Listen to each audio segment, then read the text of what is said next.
Yeah, I'm still watching the F1 stuff. Been getting more into it. Oh yeah. I watched a lot of F1. It's so good. Yeah. It's so good. The Drive to Survive is so good. I'm nearly done. I'm on the final season. You're on the final season. And then I can finally look at spoilers of what's going on. Spoilers. Yeah. There was, I don't know, how do you keep up with F1 a little bit, right? No. Oh my God, dude. I wish I did. I want to get into like more sports, because I feel like It's so good. F1 is amazing. It's so, like, I'm excited to watch it, not through the Drive to Survive, like, angle. Yeah. Because they like shape moments in it so precisely, you can tell. Obviously, it's edited and it's so much footage cut down. Yeah. And there's one really big moment where like, and I really was wondering, and I'd love to know from the viewers, because I know there are a lot of F1 fans who watch Trash Taste. There's a moment, do you mind if I spoil 2021 F1? Go for it. Okay, so there's this moment where it's literally like neck and neck between the two GOATs at the time. Lewis Hamilton has won for like 7 years in a row. And he's like undisputed, the GOAT. Mercedes keeps winning everything. Yeah. And this year, Mercedes is going to win the cup for like, there's 2 cups that you can win. You can win as an individual for the race points that you get as an individual and as a team, because each team has 2 drivers. Yeah. And Mercedes had already won the team one. But it was like neck and neck. And going into the final race, they had equal points. Max Verstappen from Red Bull and Lewis Hamilton from Mercedes. And so this race happens and it's going on, and Lewis Hamilton's like kind of in the lead the entire time, and Max is right behind him. But then I can't remember what exactly happens. He falls behind. But they stop the race at one point because safety cars, the accidents happen. And so, they stop it. And normally what happens, all the cars kind of then bunch up. They all kind of catch up to each other and they all line up again. And because Lewis had overtaken some of these guys, that he was ahead of some people who'd been lapped, and then Max was here. And for some reason, they moved his car up. They were like, "Well, it's not fair of him. It's not going to be exciting because he can't overtake them in time. There's like 2 laps left." So they just move him in front of the people that he hasn't lapped yet. Right. And this was like incredibly controversial, because what ends up happening is that Max ends up overtaking Lewis and wins the world championship. Right. And it's like incredibly controversial that this happened, because everyone was like, he got robbed. And in the show, when I'm watching it, it really makes like the impression I got, like I really felt watching it that like Lewis got robbed. Like I felt like the way, I don't know. But then again, I'm like, am I a victim to good editing? Because I feel like I'm a victim of good editing here. Like I'm being told a story, and the story that I'm trying to say is that like it was a little fucky wucky, the rules that allowed him to clinch the victory. Yeah.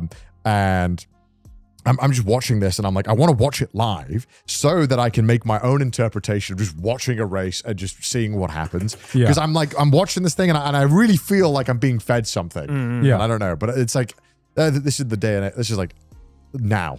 Like living this year, right? Is general is like, you're like, I'm being told a narrative, and I don't know if I have all the pieces, but I know it's not. I need to see it from all the angles. Luckily, it's sports, which controversies in sports are like there since the beginning of time. And honestly, I think there are some controversies in sports, especially like when it comes to sports results, depending on whatever the rules were at the time. Where I'm like, this to me, it almost the stories like this almost make the sport more interesting in some ways, apparently when it happened on the F1 Reddit, the thread about it had like 400,000 comments or something. Jesus. Oh my God. Yeah, it was something like that. I don't know if it's that amount, but it was like a crazy controversial thing. Yeah. It was really cool to watch in the edited video, even like 4 years later. Yeah. It was really cool.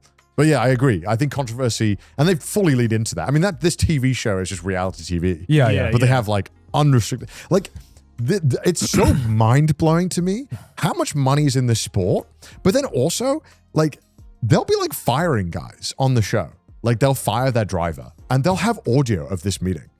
Like they have the audio of the meeting of them being like, "Sorry, mate, we're not going to renew your contract." And you're like, this is crazy. Like, if I was in this industry, I would feel it like, and maybe this is just my lack of like being in it, but like, holy shit, I would feel so uncomfortable doing this speech on air, knowing that it's going to be absolutely fucking like ridiculed and ripped apart, and your decision is going to be framed in a certain way.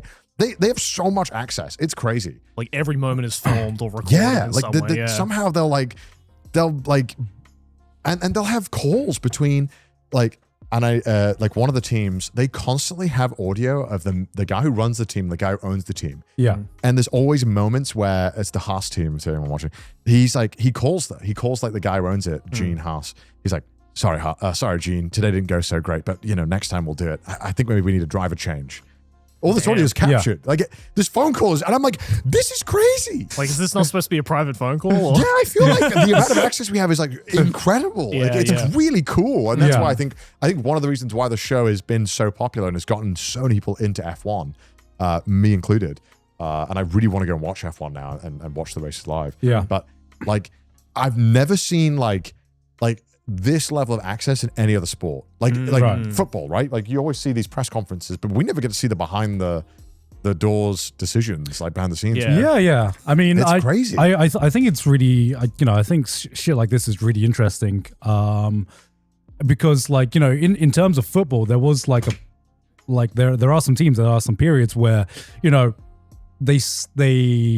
don't know what shows it was, but I see clips on YouTube. It was Welcome to Sunderland was the big one. Right. That was the big one that kind of kicked off all the football docs. Yeah, because there's a lot of footage now of just what the halftime team talks looks like. Yeah. And it was like super interesting watching football for like so many years and being like, okay, they're going in for halftime and you don't know what that team talk is like, it definitely brings another angle of appreciation to just what these managers do and what kind of egos they need to keep in check, and what a halftime team talk looks like. I think one of my favorite clips is, I think it's Jose Mourinho, one of the GOATs, one of the GOAT managers. And I think it was him managing Tottenham at the time. And he basically, at the halftime team talk, he tells his team, all right, you need to look out for this one player. This one player is going to play this exact play. Please, he is going to do it because he used to manage Man United, right? So he says, this one player is going to do this one thing. Stop this player. Cuts to the next shot and the player does the one thing because this team didn't stop it. And that's why Tottenham never won a cup. Not even Mourinho could fix them. Mourinho's clips are all really funny. If you've never seen this guy, he literally talks like a dictator. Yeah. And he's incredibly competent at his job, but it's the vibe he gives off is like so intense. Yeah. But he's a great manager. Yeah, he is. He is. I don't know if he still is. I don't keep up with football anymore. Yeah, but, I mean, he's a great. I mean, he is a great manager. His results speak for themselves, and just a very entertaining personality as well. F1. There's also a Thai British driver as well. Oh, I don't know if he's still in it, but he's in the season I'm watching right now. Oh shit! Okay. And every time I see him, every time he like tells about his life story, I'm like, it sounds like God. Not every Thai person is gone. No, but his life story, obviously growing up in the UK, being from a Thai family. Oh, it's very like Thai British. Very like reminiscent. Is he good? No. But here's the thing, right? When you watch the show, the show is so good at making you feel like the GOATs are so fucking good at driving. Right. And then the guys who are like lower in the league are like, they're washed. But like, these are all like the fucking best people at this in the world. They're all incredibly talented. And it's like, depending on which team you're on, really makes or breaks sometimes how you perform. Like sometimes some of the cars are just better. And that's the thing that I really want to learn more about because like it's so hard watching the show to understand how different the cars are. Like I have no frame of reference for why someone's car is better and why it isn't, and like why is the engine better or the wheels better or I don't know. Like there's no like quantifiable thing like their car is better. Right. Yeah. It's so interesting. But the thing like you mentioned with the football and the docs, I really like those documentaries because you get to follow one team and you get to follow their story. Yeah. And the one thing that I really like about the F1 thing is that you literally get to follow all the teams, all of their private things. And so they can really cut in these really interesting narratives. And you can see how creatively they make these storylines because it's like they get this behind the scenes of this team and they don't know that it's actually going to work perfectly with the behind the scenes of this team because they've said something that works perfectly to form this really cool. So it's not just like one-sided. Like you get all the angles at the same time. It's really cool because they'll often tell the stories not in the order. So you'll sometimes hear a story of like maybe the first episode will be from race 15 of Ferrari. Yeah. Because that was a notable story. And then they'll tell you a team from another team. So it's really cool. Highly recommend it if you haven't watched it already. This is me just trying to pitch you on it because it's so good. I've been having it's one of the best, like, I guess, probably my favorite reality TV show I've ever watched, I guess. Actual reality? It's very half documentary, half reality. I think it starts out as a doc and very much becomes reality TV. Right. I mean, it sounds very, at least you're not watching just reality slop TV. You know, at least we're watching. Yeah. I think it was meant to be a doc, but then they realized the potential goldmine of making it half doc, half reality. I don't know what other people think, because I've literally not spoke to anyone about this and my feelings on the show, but it feels like a reality TV show. Right. But it's been like any good reality TV show. It's great at getting people who don't know anything about F1, me, into the show. And I'm fully invested now. I can't wait to go. I'm so sad because when I was doing the cyclothon 2 years ago, I got invited by McLaren to go and watch the Suzuka F1. Oh, but shit. I was like, I don't really care about F1, and I'm also cycling, so have fun. I bet you're kicking yourself now. I am kicking myself because that sounds so sick now. I'm like, I would love to go to that race. That's Connor. Yeah. It's like the Aaron meme. It's like, Connor! Or like the Walter White in the car. No! You didn't know you were going to like this. Yeah, I don't know. F1 to me has always been like a very tall ceiling, because it's like, I don't personally really care about cars. I don't personally really care about sports in general. Me kind of neither. Well, yeah, I don't know. I think this is a very strong vehicle at changing your mind on it. Okay. It's really, really good. If you want to watch a easy show, I recommend it. You don't care about sports? I love sports, man. Not particularly, no.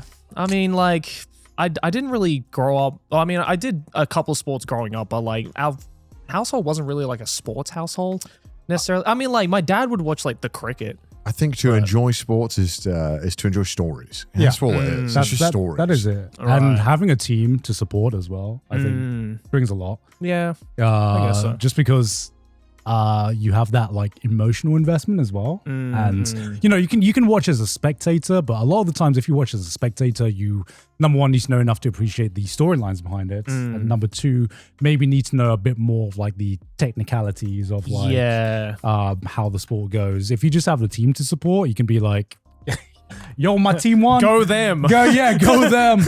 And then you're like, oh, we suck. But at least you have fellow fans who you can say that we suck together. I mean, you've probably watched movies about sports you don't care about. There's probably like I watched like Moneyball. Great movie. If you don't know if you've seen it with Brad Pitt. I've seen Moneyball, yeah. It's a great movie, right? Yeah, it's a good movie. I don't care about baseball really, but I like stories. And I think sports are an incredibly human vehicle of telling stories. It's so like, it's all about human struggle, personal.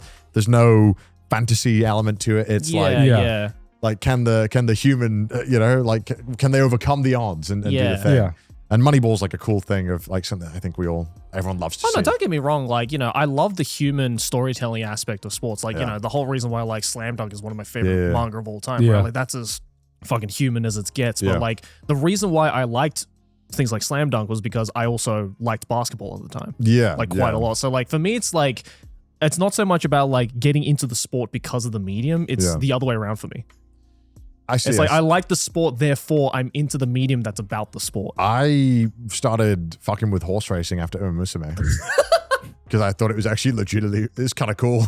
Yeah. Some of the stories behind the horses are so sick. No, don't get me like I like Uma Musume, but it was never enough for me to get into the sport. Yeah. Well, I mean, I haven't watched a lot, but just like I really enjoyed hearing the stories and like the prestige and all the the thought process behind a lot of especially the Japanese side is really interesting. Yeah. Yeah, I don't know. I've always leaned more towards like just straight up fiction as opposed to non-fiction.